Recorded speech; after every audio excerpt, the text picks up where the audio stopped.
സമൂഹത്തിൽ ധാരാളമായിട്ട് ഇടപഴകി ജീവിക്കുന്നവർ എന്ന നിലയിൽ എല്ലാ അർത്ഥത്തിലുമുള്ള ബന്ധങ്ങളെ ഏറ്റവും നന്നായി നിലനിർത്തുകയും പരിപാലിക്കുകയും ചെയ്യേണ്ടവരാണ് സത്യവിശ്വാസികൾ എന്ന നിലക്ക് നമ്മളെല്ലാവരും. ആ കൂട്ടത്തിൽ ഒന്ന് രണ്ട് കാര്യങ്ങൾ കഴിഞ്ഞ ഖുതുബയിൽ ഉണർത്തിയിരുന്നു. പലതരം ബന്ധങ്ങൾ നമുക്കുണ്ട്. കുടുംബബന്ധം വളരെ പ്രധാനപ്പെട്ട ഒന്നാണ്. കുടുംബബന്ധം എന്ന വിഷയത്തിൽ തന്നെ നമുക്ക് ഒരുപാട് കാര്യങ്ങൾ സംസാരിക്കാൻ കഴിയും. നമ്മളുടെ സുഹൃത്ത് ബന്ധങ്ങളുണ്ട്. അതിനെക്കുറിച്ചും ദീൻ കുറേ കാര്യങ്ങൾ നമ്മെ ഉണർത്തുന്നുണ്ട്. അതുപോലെ അയൽപ്പക്ക ബന്ധങ്ങൾ, അങ്ങനെ ഒരുപാട് ബന്ധങ്ങളെക്കുറിച്ച്, ആ ബന്ധങ്ങൾ എങ്ങനെയാണ് ഉണ്ടാക്കേണ്ടത്, എങ്ങനെയാണ് ആ ബന്ധങ്ങൾ പരിപാലിക്കേണ്ടത് എന്നതിനെക്കുറിച്ച് ദീനുൽ ഇസ്ലാം നമ്മളെ വലിയ കാര്യങ്ങൾ പഠിപ്പിക്കുന്നുണ്ട്. സോഷ്യൽ മീഡിയ സജീവമായ ഈ കാലത്ത് അങ്ങനെയുള്ള ബന്ധങ്ങളും ധാരാളമായി ആളുകൾക്കുണ്ടാകും.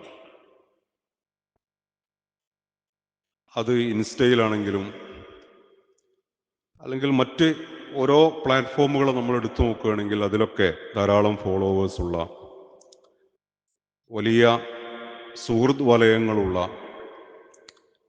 അങ്ങനെയൊക്കെയുള്ള ബന്ധങ്ങൾ ആളുകൾ കാത്തു സൂക്ഷിക്കുന്നുണ്ട്. ആ ബന്ധങ്ങൾക്കും അതിൻ്റെതായ ഗുണഫലങ്ങളുണ്ട്. പക്ഷെ അപ്പോഴും നമ്മൾ മനസ്സിലാക്കേണ്ട ഒരു കാര്യം,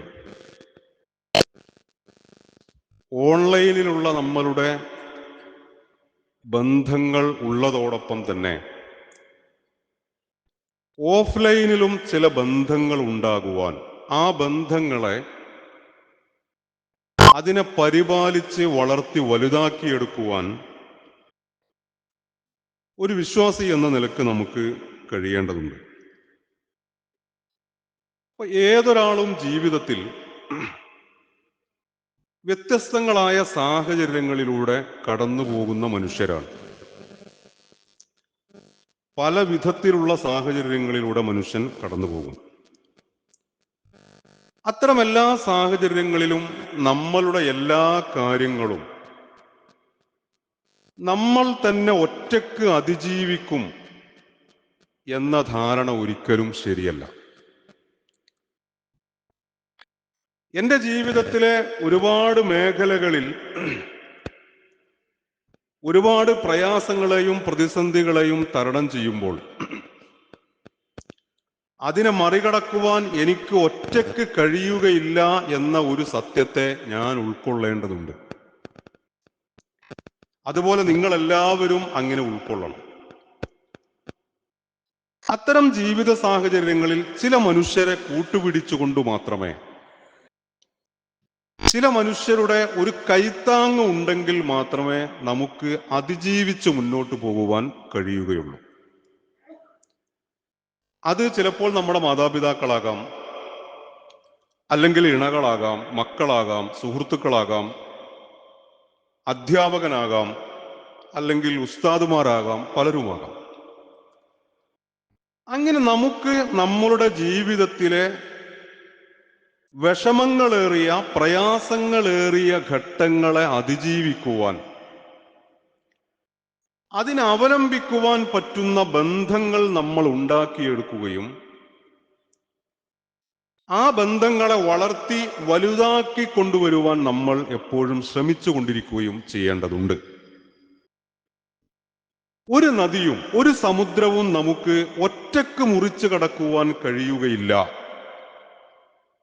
ഒരു സമുദ്രത്തെയും ഒരാളുടെ സഹായമില്ലാതെ നമുക്ക് മറികടന്ന് മുന്നോട്ട് പോകുവാൻ കഴിയുകയില്ല എന്ന ബോധം നമ്മളുടെ മനസ്സിന്റെ ഉള്ളിൽ ഉണ്ടാകേണ്ടതുണ്ട്. രണ്ട് കാര്യങ്ങൾ അതിൽ പറയുന്നത്, നമുക്ക് ചില ഘട്ടങ്ങളിൽ താങ്ങാകുവാൻ, നമുക്ക് ചില ഘട്ടങ്ങളിൽ ഒരു ഊന്നുവടിയാകുവാൻ, നമുക്ക് കൈപിടിക്കുവാൻ പറ്റുന്ന കുറച്ചാളുകൾ നമുക്കുണ്ടാകേണ്ടതുണ്ട്. ആ ആളുകൾ എന്ന് പറയുന്നത് ഓൺലൈനിൽ മാത്രമുള്ള ആളുകളല്ല, അതിനേക്കാൾ പച്ചയായ ജൈവികമായ ചില ബന്ധങ്ങൾ നമുക്കുണ്ടാകേണ്ടതുണ്ട്. രണ്ടാമതൊന്ന്, നമ്മളും ചിലർക്ക് അങ്ങനെ ചില ഊന്നുവടികളായി, നമ്മളും ചില ആളുകൾക്ക് ചില സഹായങ്ങൾ ചെയ്യുന്നവരായി, ഒരു താങ്ങ് കൊടുക്കുവാൻ കഴിയുന്ന ആളുകളായി നമ്മളും മാറേണ്ടതുണ്ട്. റസൂലുള്ളാഹി സ്വല്ലല്ലാഹു അലൈഹി വസല്ലം പറയുന്നുണ്ട്, മൻ കാന ഫീ ഹാജത്തി അഖീഹി, നിങ്ങളിൽ ഒരാൾ നിങ്ങളുടെ സഹോദരന്റെ ഒരാവശ്യത്തിലാണ് നിങ്ങൾ ഉള്ളത് എങ്കിൽ കാനല്ലാഹു ഫീ ഹാജത്തിഹി, നിങ്ങളുടെ ആവശ്യത്തിൽ അള്ളാഹുവും നിങ്ങളോടൊപ്പം ഉണ്ടാകും. അപ്പൊ നമ്മളോട് സഹായം അഭ്യർത്ഥിച്ചു വരുന്ന, നമ്മളോട് സഹായം ചോദിച്ചു വരുന്ന, ഇത് പണം മാത്രമല്ല കേട്ടോ, ഒരാൾക്ക് അയാൾക്കൊരു താങ്ങ് കൊടുക്കാൻ നമുക്ക് കഴിയുന്നുവെങ്കിൽ,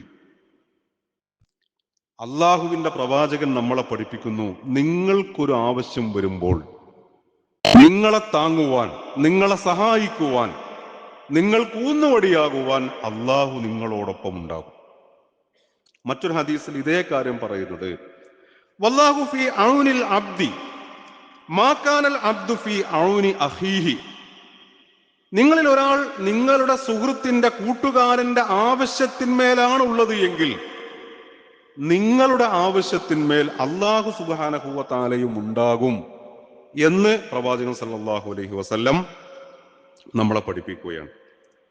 അപ്പോ നമുക്ക് അങ്ങനെ ചില ആളുകൾ ഉണ്ടാകേണ്ടതുണ്ട് എന്ന് നമ്മൾ ഉറപ്പാക്കണം. അങ്ങനെ ഉറപ്പാക്കിയിട്ടില്ലെങ്കിൽ, അങ്ങനെ ഉറപ്പാക്കുക മാത്രമല്ല, അത് അങ്ങനെ ചില ആളുകൾ നമുക്കുണ്ട് എന്ന് ഉറപ്പാക്കുകയും അതിനെ വളർത്തി വലുതാക്കി നിലനിർത്തി കൊണ്ടുപോകുവാൻ ആവശ്യമായ എന്തൊക്കെയാണോ വേണ്ടത് അതൊക്കെ നമ്മൾ ചെയ്യുകയും ചെയ്യേണ്ടതുണ്ട്. ഇപ്പൊ നമ്മുടെ ജീവിതത്തിൽ, ഇപ്പൊ നമ്മുടെ കച്ചവടത്തിൽ വലിയ പ്രതിസന്ധികളിലൂടെ കടന്നു പോകുന്ന ആളുകൾ ഉണ്ടാവും. അപ്പൊ ആളുകൾ മൊത്തത്തിൽ പുറത്തുനിന്ന് ഇങ്ങനെ നോക്കുമ്പോൾ അയാൾ നല്ല കച്ചവടക്കാരനാണ്, അത്യാവശ്യം നല്ല പൈസ ഉള്ള മനുഷ്യനാണ്. പക്ഷെ അദ്ദേഹത്തിന്റെ ബിസിനസ്സിൽ കടന്നു പോകുന്ന വഴികൾ എന്ന് പറയുന്നത് നമുക്ക് സങ്കല്പിക്കാൻ കഴിയാത്ത വഴികളിലൂടെയായിരിക്കും. ചില ആളുകളെ കുറിച്ച് നമ്മൾ പുറത്തു നിന്ന് അയാൾക്ക് എന്ത് സുഖമാണ് എന്ന് ധരിക്കുമ്പോഴും അദ്ദേഹം കുടുംബപരമായി അഭിമുഖീകരിക്കുന്ന, നമ്മളോട് പറഞ്ഞറിയിക്കാൻ പറ്റാത്ത ചില വിഷമഘട്ടങ്ങളിലൂടെ അയാൾ കടന്നു പോകുന്നുണ്ടാകും.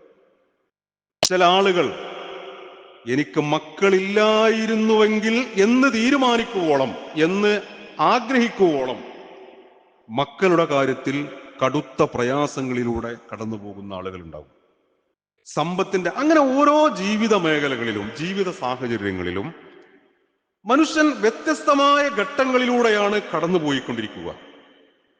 ആ പ്രതിസന്ധി ഘട്ടങ്ങളിൽ ആടി ഉലയാതിരിക്കുവാൻ, അത്തരം പ്രതിസന്ധി ഘട്ടങ്ങളിൽ നമ്മൾ തളർന്നു പോകാതിരിക്കുവാൻ, നമ്മൾ കാലിടറി പോകാതിരിക്കുവാൻ നമുക്ക് താങ്ങാകുവാൻ പറ്റുന്ന ഒരാൾ പുറത്തുണ്ടാകേണ്ടതുണ്ട്. നമ്മളെ ആശ്വസിപ്പിക്കുവാൻ പറ്റുന്ന ഒരാൾ നമുക്ക് പുറത്തുണ്ടാകേണ്ടതുണ്ട്. അതിൻ്റെ ഒരു കാരണം, പ്രതിസന്ധികളിലൂടെ കടന്നു പോകുന്ന ഏതൊരു മനുഷ്യനും മാനസികമായി വലിയ അസ്വസ്ഥതയിലായിരിക്കും. ആ അസ്വസ്ഥതയിൽ അയാൾ എടുക്കുന്ന തീരുമാനങ്ങൾ അധികവും തെറ്റായി പോകുവാനുള്ള സാധ്യത കൂടുതലാണ്.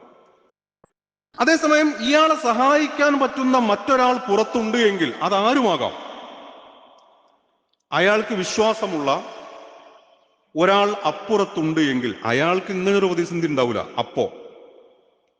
അതുകൊണ്ട് പ്രതിസന്ധിയുള്ള ആളുടെ മാനസികമായ സംഘർഷങ്ങൾ അനുഭവിക്കാത്ത, തീർത്തും സ്വതന്ത്രനായ ഒരാൾ പുറത്തുണ്ട് എങ്കിൽ അയാൾക്ക് ഈ കാര്യങ്ങളെ കുറിച്ച് ആലോചിക്കാനും ഇയാൾക്ക് ഒരു പരിഹാര മാർഗം പറഞ്ഞു കൊടുക്കാനും പുറത്തുള്ള ഒരാൾക്ക് കഴിയും. അങ്ങനെ കഴിയുമെന്ന് മനസ്സിലാക്കി അങ്ങനെ ഒരാളെ നമ്മളുടെ ജീവിതത്തിൽ ഉണ്ടാക്കിയെടുക്കുവാൻ, അല്ലെങ്കിൽ ഒന്നിൽ കൂടുതൽ ആളുകളെ ഉണ്ടാക്കിയെടുക്കുവാൻ നമുക്ക് കഴിയേണ്ടതുണ്ട്. നമ്മളുടെ മനസ്സ്, നമ്മളുടെ ശരീരം മാനസികമായി അസ്വസ്ഥതയിലൂടെ കടന്നു പോകുമ്പോൾ, ആ പ്രയാസഘട്ടത്തിൽ ഒരു തീരുമാനമെടുക്കുവാൻ പോലും നമ്മൾക്ക് കഴിയാത്ത ഒരു ഘട്ടത്തിൽ നമുക്ക് അവലംബിക്കാൻ പറ്റുന്ന ഒരാൾ പുറത്തുണ്ട് എങ്കിൽ അയാൾക്ക് നമ്മളെ രക്ഷിച്ചെടുക്കുവാൻ കഴിയും. അങ്ങനെ കഴിയണമെങ്കിൽ അങ്ങനെയുള്ള ബന്ധങ്ങളെ നമ്മൾ ഉണ്ടാക്കിയെടുക്കണം. ബന്ധങ്ങളെ ഉണ്ടാക്കിയെടുക്കണം എന്ന് മാത്രമല്ല, അങ്ങനെയുള്ള ആളുകൾ നമ്മളോട് ആവശ്യപ്പെടുന്ന പരിഹാര മാർഗങ്ങൾ ചെയ്യുവാനും നമുക്ക് കഴിയേണ്ടതുണ്ട്. ചില ആളുകൾ പറയും, എൻ്റെ കാര്യങ്ങൾ ഞാൻ തന്നെ നോക്കും, അതില് അങ്ങനെ ഒരു അഭിപ്രായം ആള് പറഞ്ഞത് എനിക്ക് സ്വീകാര്യമല്ല എന്ന് പറയും. അതല്ല ശരി. നമ്മളൊരു പ്രതിസന്ധിയുടെ ഘട്ടത്തിൽ തീർത്തും സ്വതന്ത്രമായി കാര്യങ്ങളെക്കുറിച്ച് ആലോചിച്ച് ഒരു പരിഹാര മാർഗം നമുക്ക് വിശ്വസിക്കാൻ പറ്റുന്ന ഒരാൾ പറഞ്ഞാൽ പിന്നെ നമ്മൾ ഒരിക്കലും അതിൽ നിന്ന് മാറി നിൽക്കരുത്. നമ്മൾ അയാളോട് ഹെൽപ്പ് ചോദിക്കണം, അയാളോട് നമ്മൾ സഹായം ചോദിക്കണം, നമ്മളുടെ കാര്യം അയാളോട് നമ്മൾ തുറന്നു പറയണം. അങ്ങനെ പറയാൻ ആളുള്ള ആളുകൾക്ക് അവരുടെ കൂടെ ഇരുന്ന് ഒന്ന് ചായ കുടിച്ചാൽ, അവരോടൊപ്പം ഒന്ന് യാത്ര ചെയ്താൽ, അവരോടൊപ്പം ഒന്ന് കറങ്ങി തിരിച്ചു വന്നു കഴിഞ്ഞാൽ ഇവർ അഭിമുഖീകരിക്കുന്ന പ്രയാസങ്ങൾക്കും പ്രതിസന്ധികൾക്കും ഒരളവോളം അവർക്ക് പരിഹാരം കിട്ടും. അവിടെ നമ്മൾ ശ്രദ്ധിക്കേണ്ടത്, ഇങ്ങനെയുള്ള ബന്ധങ്ങളെ നമ്മൾ ഉണ്ടാക്കിയെടുക്കണം, ആ ബന്ധങ്ങളെ പരിപാലിച്ച് വളർത്തിയെടുക്കണം. നമുക്ക് ആവശ്യമുള്ള ഘട്ടങ്ങളിൽ അവരോട് കാര്യങ്ങൾ പറയണം. അങ്ങനെ പറഞ്ഞ് അവർ കേട്ട് അവർ നിർദ്ദേശിക്കുന്ന പരിഹാര മാർഗങ്ങളെ ജീവിതത്തിൽ ഉൾക്കൊള്ളുവാൻ കൂടി നമ്മൾ സന്നദ്ധരാകണം. അങ്ങനെ ഒരു താങ്ങ് കിട്ടാത്ത ആളുകൾ, അങ്ങനെ ഒരു സഹായം കിട്ടാത്ത ആളുകൾ ജീവിതത്തിൽ പതറിപ്പോകും. അവര് മാനസികമായ വലിയ സമ്മർദ്ദങ്ങൾക്ക് അവർ അടിമപ്പെടും, വലിയ രോഗങ്ങളിലൂടെ. എത്രത്തോളം എന്ന് വെച്ചാൽ ജീവിതം തന്നെ അവസാനിപ്പിക്കുന്നിടത്തേക്ക് കാര്യങ്ങളെത്തും. അങ്ങനെയുള്ള എത്രയോ സംഭവങ്ങൾ നമ്മളൊക്കെ നമ്മുടെ നാടുകളിൽ നിത്യേന കണ്ടുകൊണ്ടിരിക്കുന്നുണ്ട്. അത് ഒന്ന് തുറന്നു പറയാൻ ആളില്ലാത്ത, അങ്ങനെ തുറന്നു പറയാൻ ആളില്ലാത്തതിന്റെ പേരിൽ വീണ്ടും വീണ്ടും ഈ മാനസിക സംഘർഷങ്ങളിലൂടെ കടന്നുപോയി അത് വലിയ രോഗമായി, അത് മനസ്സിനെ മാത്രമല്ല അത് ശരീരത്തെ കൂടി ബാധിച്ച് ജീവിതം തന്നെ അവസാനിപ്പിക്കുന്നിടത്തേക്ക് അത് എത്തിച്ചേരുന്ന എത്രയോ സംഭവങ്ങൾ നമുക്ക് കാണുവാൻ കഴിയും. അതുകൊണ്ട് ഇതിൽ ഞാൻ പറയുന്നത്, നമുക്ക് അവലംബിക്കാൻ പറ്റുന്ന ബന്ധങ്ങളെ ജീവിതത്തിൽ ഉണ്ടാക്കിയെടുക്കുവാൻ നമ്മൾ ശ്രദ്ധിക്കണം. ഞാൻ നേരത്തെ പറഞ്ഞതുപോലെ അതാരുമാകാം. നമ്മുടെ മാതാപിതാക്കളാകാം, മക്കളാകാം, ജ്യേഷ്ഠാനുജന്മാരാകാം, കുടുംബത്തിലെ ആളുകളാകാം, സുഹൃത്തുക്കളാകാം, നമ്മളെ നേരത്തെ പഠിപ്പിച്ച അധ്യാപകരാകാം, മഹല്ലുമായി ബന്ധപ്പെട്ട ആളുകളാകാം, ആരുമാകാം. അവരുമായി നമ്മൾ ചേർന്ന് നിൽക്കുകയും ആ ബന്ധത്തെ, ചില ആളുകളുടെ ഒരു സ്വഭാവം ബന്ധങ്ങളെ ഞൊടിയിടക്കുള്ളിൽ തകർത്ത് തരിപ്പണമാക്കും. എന്തെങ്കിലും ഒന്ന് ഇഷ്ടപ്പെടാത്തത് സംഭവിക്കുമ്പോഴേക്കും അതോടുകൂടി ഇനി അത് സ്റ്റോപ്പ് ചെയ്യും. അങ്ങനെയല്ല, ബന്ധങ്ങളെ നമ്മൾ ഒരു മരം വളർത്തുന്നത് പോലെ അതിനെ വളർത്തുവാൻ, അതിൽ വിഷമങ്ങളും പ്രയാസങ്ങളും ഉണ്ടാകുമ്പോൾ നമ്മൾ സഹകരിച്ച് അതിനെ മറികടക്കുവാൻ. ലോകത്തുള്ള എല്ലാ ആളുകളും നമുക്കിഷ്ടമുള്ളത് മാത്രം ചെയ്യുന്ന ആളുകളല്ല. ലോകത്തുള്ള എല്ലാ ആളുകളും നമ്മൾ ആഗ്രഹിക്കുന്നത് മാത്രം ചെയ്യുന്ന ആളുകളല്ല. ചിലപ്പോൾ നമുക്ക് ആഗ്രഹമില്ലാത്തതും നമുക്ക് ഇഷ്ടമില്ലാത്തതും ഒക്കെ ആളുകൾ നമ്മളോട് പറയും, കൽപ്പിക്കും, ഒക്കെ ചെയ്യും. അതിനെ മനോഹരമായി മറികടക്കാൻ നമുക്ക് കഴിയുക എന്നതാണ് ഈ കാര്യത്തിൽ നമ്മൾ ചെയ്യേണ്ട വളരെ പ്രധാനപ്പെട്ട ഒരു കാര്യം. രണ്ടാമതൊന്ന്, നമ്മളും തന്നെ ചിലർക്ക് താങ്ങായി മാറേണ്ടതുണ്ട്. ആളുകളിൽ നിന്ന് സഹായം നമുക്ക് ഇങ്ങോട്ട് കിട്ടുകയല്ല. എല്ലാവരും എന്നെ സ്നേഹിക്കണം, ഞാൻ ആരെയും സ്നേഹിക്കുകയില്ല, അങ്ങനെയല്ല. ആളുകളിൽ നിന്ന് നമുക്ക് താങ്ങ് കിട്ടണമെന്ന് ആഗ്രഹിക്കുന്ന ആളുകൾ, നമ്മളെ സഹായിക്കണമെന്ന് ആഗ്രഹിക്കുന്ന നമ്മളോട് സഹായം അഭ്യർത്ഥിച്ചു വരുന്നവർക്ക് ഒരു സഹായം കൊടുക്കുവാൻ അത് നമ്മളുടെ ബാധ്യതയാണ്. നമ്മൾ അതിനു വേണ്ടി അല്പം ത്യാഗം മാറ്റിവെക്കേണ്ടതുണ്ട്. ചിലപ്പോൾ ചില ആളുകൾ നമ്മളുടെ സമയമേ ചോദിക്കുള്ളൂ, നിങ്ങളോടൊരു കാര്യം സംസാരിക്കാനുണ്ട് എന്ന് പറയും. ആ സംസാരിക്കുന്നതിലൂടെ, നമ്മളത് കേട്ടുകൊടുക്കുന്നതിലൂടെ നമ്മളുടെ സാന്നിധ്യം ഉണ്ടാകുന്നതിലൂടെ തന്നെ ചില ആളുകളുടെ പ്രശ്നങ്ങൾ പരിഹരിക്കുന്നത് നമുക്ക് കാണുവാൻ കഴിയും. അതുകൊണ്ട് ഒരാൾ അങ്ങനെയുള്ള ഒരു സഹായം നമ്മളോട് അഭ്യർത്ഥിച്ചാൽ നമ്മളത് കൊടുക്കണം. ഏതളവിലാണോ നമുക്ക് കഴിയുക ആ അളവിൽ നമ്മളത് കൊടുത്തുകൊണ്ടിരിക്കണം.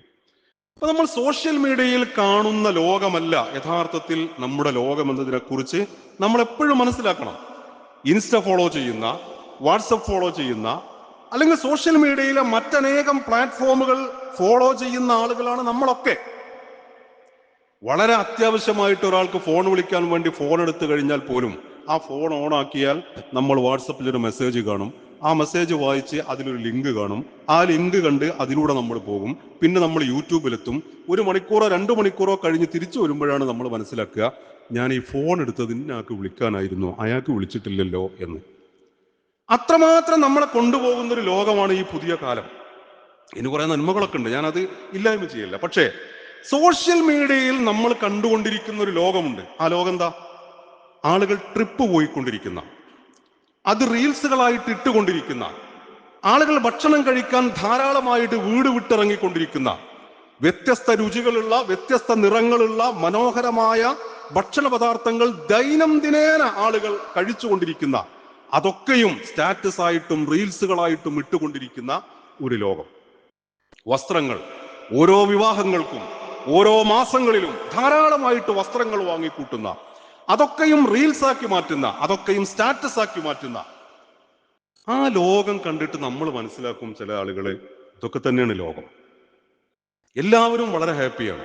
പക്ഷെ നമ്മൾ മനസ്സിലാക്കേണ്ടത്, ഈ സ്റ്റാറ്റസ് കണ്ടിട്ടും ഈ സോഷ്യൽ മീഡിയയിലെ പ്ലാറ്റ്ഫോമുകളിലെ വാർത്തകൾ കണ്ടിട്ടും ദുഃഖം അനുഭവിക്കുന്ന, ഇതിന് കഴിയാത്ത ഒരു കൂട്ടര് കൂടി ഉള്ള നാടാണ് നമ്മളുടെ നാട്.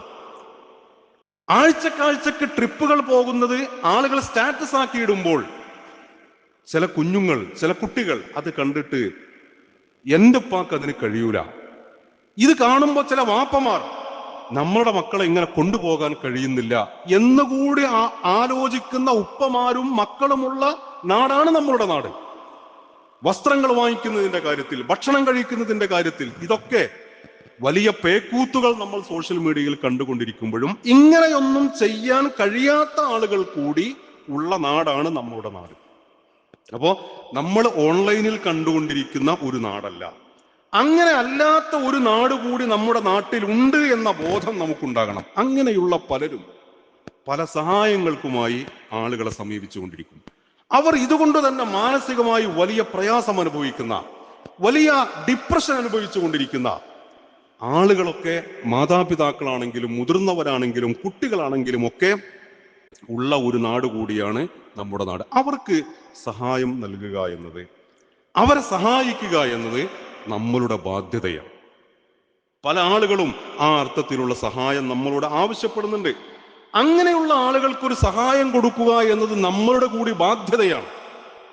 അത് നമ്മൾ നിർവഹിക്കുന്നതിനെ കുറിച്ചാണ് റസൂൽ നേരത്തെ പറഞ്ഞത്, നിങ്ങൾ അങ്ങനെ നിങ്ങളുടെ സുഹൃത്തിന്റെ ഒരു കാര്യം നിങ്ങൾ ചെയ്തു കൊടുക്കുന്നുവെങ്കിൽ നിങ്ങളുടെ കാര്യം അള്ളാഹുവും നിങ്ങൾക്ക് വേണ്ടി ചെയ്തു തരും എന്ന് പറയുന്നത്. അപ്പൊ ഞാൻ പറയുന്നത്, ബന്ധങ്ങൾ നമ്മൾ ജീവിതത്തിൽ ഏത് ഘട്ടങ്ങളിലും ആളുകൾക്ക് നമ്മളെ സഹായിക്കുവാനും നമ്മൾക്ക് അങ്ങോട്ട് സഹായിക്കുവാനുമുള്ള ബന്ധങ്ങൾ കാത്തു സൂക്ഷിക്കുവാൻ നമുക്ക് കഴിയേണ്ടതുണ്ട്. ഇത്തരം ജൈവികമായ ബന്ധങ്ങൾ അന്യം നിന്നു പോയ കാലത്താണ് മനഃശാസ്ത്ര രംഗത്ത് കൗൺസിലർമാരും അതുപോലെ തന്നെ ലൈഫ് കോച്ചുമാരും ഒക്കെ വളർന്ന് വലുതായി വരുന്നത്. അവർക്ക് സമൂഹത്തിൽ വലിയ അളവിൽ ആളുകളെ സഹായിക്കാൻ കഴിയും, ഒരു സംശയവുമില്ല. നമ്മളൊക്കെ തന്നെ നമുക്ക് അത്തരത്തിലുള്ള വലിയ പ്രയാസങ്ങളൊക്കെ ഉണ്ടാകുമ്പോൾ അങ്ങനെയുള്ള ആളുകളെ നമ്മൾ കാണേണ്ടതുണ്ട്. അങ്ങനെ കാണേണ്ട ഘട്ടങ്ങളിൽ കാണുകയും അവർ നിർദ്ദേശിക്കുന്ന പരിഹാര മാർഗങ്ങൾ എന്താണോ അത് നമ്മൾ ഉൾക്കൊള്ളുകയും ചെയ്യണം. ലൈഫ് കോച്ചുമാരും മെന്റർമാരും കൗൺസിലർമാരും ഒക്കെ അതിനുവേണ്ടി പല സ്ഥലങ്ങളിലും ധാരാളമായിട്ടുണ്ട്. പക്ഷെ നമ്മൾ മനസ്സിലാക്കേണ്ടത്, ജീവിതം എന്ന് പറയുന്നത് ഒരു പ്രൊഫഷണലായ ഒരു ലോകം മാത്രമല്ല, ജൈവികമായ സാധാരണയുള്ള ഒരു ജീവിതം കൂടിയുണ്ട്. എല്ലാം മാർക്കറ്റ് വിപണി കൈയടക്കി വെച്ച ഒരു കാലമാണ് ഈ കാലം. മാതാപിതാക്കളടക്കം, കുടുംബക്കാരടക്കം, സംഘടനയടക്കം, മഹല്ലടക്കം എല്ലാം നമ്മളുടെ ആവശ്യങ്ങൾ എന്താണോ, സുഹൃത്ത് ബന്ധങ്ങൾ പോലും വിപണി കൈയടക്കി വെച്ച, മാർക്കറ്റ് കൈയടക്കി വെച്ച ഒരു കാലമാണ് ഈ കാലം എന്ന് പറയുന്നത്. പക്ഷെ നമ്മൾ മനസ്സിലാക്കേണ്ടതുണ്ട്, ഇത് മാർക്കറ്റിനു മാത്രം, വിപണിക്ക് മാത്രം ചെയ്യാൻ കഴിയുന്ന ഒന്നല്ല എന്ന് മാത്രമല്ല, അതിനേക്കാൾ മനോഹരമായി മനുഷ്യന്റെ ജൈവികമായ ഓഫ്ലൈനിലുള്ള ബന്ധങ്ങൾക്ക് ചെയ്യുവാൻ കഴിയുന്ന പരിഹാര മാർഗങ്ങൾ ഉണ്ട് എന്ന യാഥാർത്ഥ്യത്തെ നമ്മൾ അറിയണം.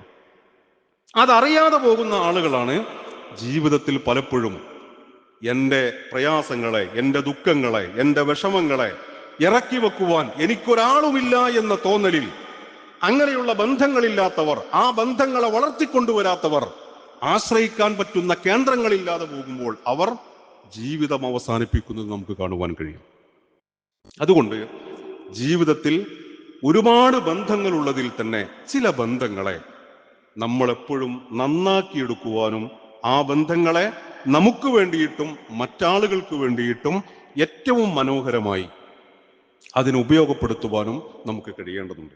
അടിസ്ഥാനപരമായിട്ട് ഈ ഖുത്ബയിൽ ഊന്നി പറയുന്നത്, നമ്മുടെയൊക്കെ ജീവിതത്തിലെ ഒരു പ്രതിസന്ധിയെയും ഒരു പ്രയാസത്തെയും നമുക്ക് ഒറ്റക്കു മാത്രം അതിജീവിച്ചു കളയാം എന്ന ഒരു ആഗ്രഹം, ഒരു വ്യാമോഹം നമുക്കുണ്ടാകരുത്. അത് തെറ്റാണ്. എൻ്റെ ഒരു പ്രശ്നത്തെ എനിക്ക് മാത്രം അതിജീവിക്കുവാൻ കഴിയുകയില്ല. നമുക്ക് മറ്റൊരാളുടെ താങ്ങോടും സഹായത്തോടും കൂടി മാത്രമേ സാമൂഹികമായിട്ട് ജീവിക്കുന്ന മനുഷ്യന് ഏതൊരു പ്രയാസത്തെയും ഏതൊരു പ്രതിസന്ധിയും മറികടക്കുവാൻ കഴിയുകയുള്ളൂ. അതുകൊണ്ട് അങ്ങനെയുള്ള ബന്ധങ്ങളെ ജീവിതത്തിൽ ഉണ്ടാക്കിയെടുക്കുവാൻ, അത്തരത്തിലുള്ള ബന്ധങ്ങൾ മറ്റാളുകൾക്ക് വേണ്ടി നമ്മൾ അങ്ങോട്ട് കൊടുക്കുവാനും വാങ്ങൽ കൊടുക്കലുകൾ നടത്തി ഓൺലൈൻ സുഹൃത്ത് ബന്ധങ്ങൾക്കപ്പുറത്ത് ജൈവികമായ വളരെ കൃത്യമായ ഓഫ്ലൈനിലുള്ള ബന്ധങ്ങൾ വളർത്തിയെടുക്കുവാൻ, ആ ബന്ധങ്ങളെ മെയിൻറ്റെയിൻ ചെയ്യുവാൻ നമ്മളൊരു വൃക്ഷം, ഒരു മരം നട്ടു വളർത്തുന്നത് പോലെ ഒരിക്കലും അതിൻ്റെ കൊമ്പ് മുറിക്കാതെ നമുക്ക് പ്രയാസപ്പെടുന്ന ഒരു സമയത്ത് തണലേകുവാൻ, ആ മരത്തിന്റെ ചില്ലയിൽ ഒന്ന് കയറിയിരിക്കുവാൻ, ആ മരത്തിനെ വളർത്തിയെടുക്കുവാൻ, അതിനെ കൊമ്പ് വെട്ടാതെ അതിനെ വളർത്തിയെടുക്കുവാൻ നമുക്ക് കഴിയേണ്ടതുണ്ട്. പടച്ച തമ്പുരാൻ അതിനുള്ള തൗഫീഖ് നൽകി എന്നെ, നിങ്ങളെ, നമ്മെ എല്ലാവരെയും തുണക്കുമാറാകട്ടെ.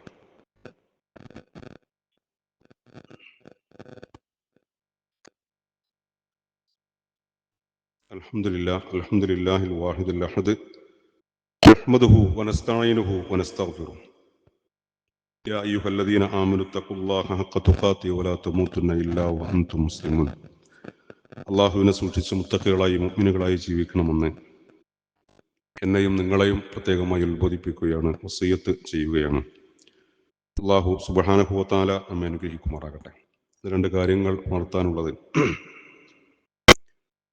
ഒന്ന്, നമ്മുടെ നാട്ടിൽ നിന്ന് പരിശുദ്ധ ഖുർആൻ ഹിഫ്ള് ആക്കിയ ഹാഫിളുമാർക്കുള്ള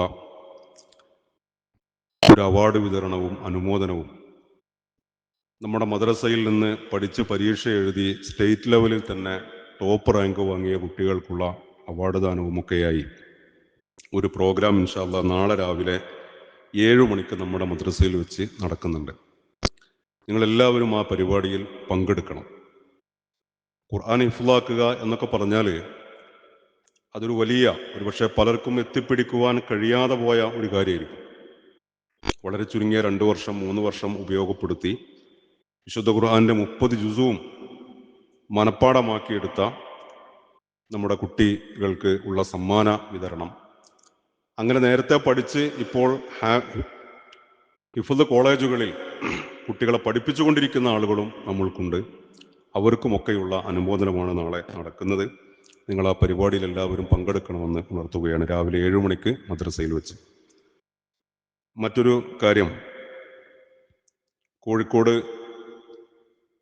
MSS ഹാളിൽ വെച്ച് എല്ലാ വെള്ളിയാഴ്ചയും മഗ്‌രിബിന് ശേഷം ഖുർആൻ പഠന ക്ലാസ് നടക്കുന്നുണ്ട്.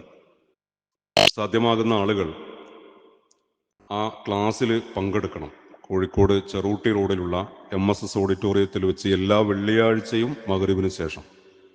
അപ്പം നമ്മൾ സ്വന്തമായിട്ട് ഖുർആൻ പഠിക്കണം എന്നതൊക്കെ നമ്മളൊരു ആലോചനയിൽ ഇങ്ങനെ ഉണ്ടാകും, പക്ഷേ അതൊരിക്കലും പ്രാക്ടിക്കലി ഇംപ്ലിമെൻ്റ് ചെയ്യാൻ നമുക്ക് കഴിയാതെ പോയിട്ടുണ്ടാവും. നമ്മൾ ഏതെങ്കിലുമൊക്കെ ഒരു സ്റ്റഡി സെൻറ്ററിൽ കൃത്യമായിട്ട് ചേർന്നാൽ മാത്രമേ അതൊക്കെ ഒരു സിസ്റ്റമാറ്റിക് ആയിട്ട് പഠിച്ചു പോകാൻ കഴിയുള്ളൂ. അപ്പം അതുകൊണ്ട് സാധ്യമാകുന്ന ആളുകളൊക്കെ ആ അവസരത്തെ ഉപയോഗപ്പെടുത്തണമെന്ന് ഉണർത്തുകയാണ്. അടുത്ത വെള്ളിയാഴ്ച നമ്മുടെ പള്ളിക്ക് വേണ്ടിയിട്ടുള്ള കളക്ഷൻ നടക്കും ഇൻഷാ അല്ലാഹ്. ചില മാസങ്ങളിൽ വെള്ളിയാഴ്ചകൾ നമ്മൾ മസ്ജിദ് ഫണ്ടിന് വേണ്ടിയിട്ടും അപൂർവം ചില മാസങ്ങളിൽ നമ്മുടെ പള്ളിക്ക് വേണ്ടിയിട്ടുമുള്ള കളക്ഷനുകൾ നടക്കുക. ഇൻഷാ അല്ലാഹ് അടുത്ത വെള്ളിയാഴ്ച നമ്മുടെ പള്ളിക്ക് വേണ്ടിയിട്ടുള്ള കളക്ഷൻ ആയിരിക്കും നടക്കുക. നിങ്ങളുടെ ഓർമ്മയിൽ അതുണ്ടാകണമെന്ന് ഉണർത്തുകയാണ്. അള്ളാഹു സുബ്ഹാനഹു വ തആല നമ്മെ അനുഗ്രഹിക്കുമാറാകട്ടെ. പടച്ചവനെ, ജീവിതത്തിൽ ഒന്ന് പോയ വീഴ്ചകൾ, തെറ്റുകുറ്റങ്ങൾ നീ ഞങ്ങൾക്ക് പുറത്ത് മാപ്പാക്കി തരണേ തമ്പുരാനെ.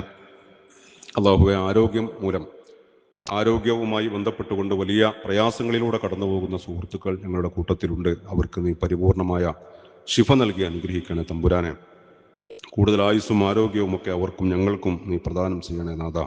പ്രിയപ്പെട്ട ഞങ്ങളുടെ മാതാപിതാക്കളെ നീ അനുഗ്രഹിക്കണേ തമ്പുരാനെ. അവരിൽ നിന്ന് ഒരുപാട് ആളുകൾ നിന്നിലേക്ക് യാത്ര തിരിച്ചിട്ടുണ്ട്. അവരെയും ഞങ്ങളെയും നിന്റെ ജന്നാത്തുൽ ഫിർദൗസിൽ നീ ഒരുമിച്ച് കൂട്ടണേ തമ്പുരാനെ.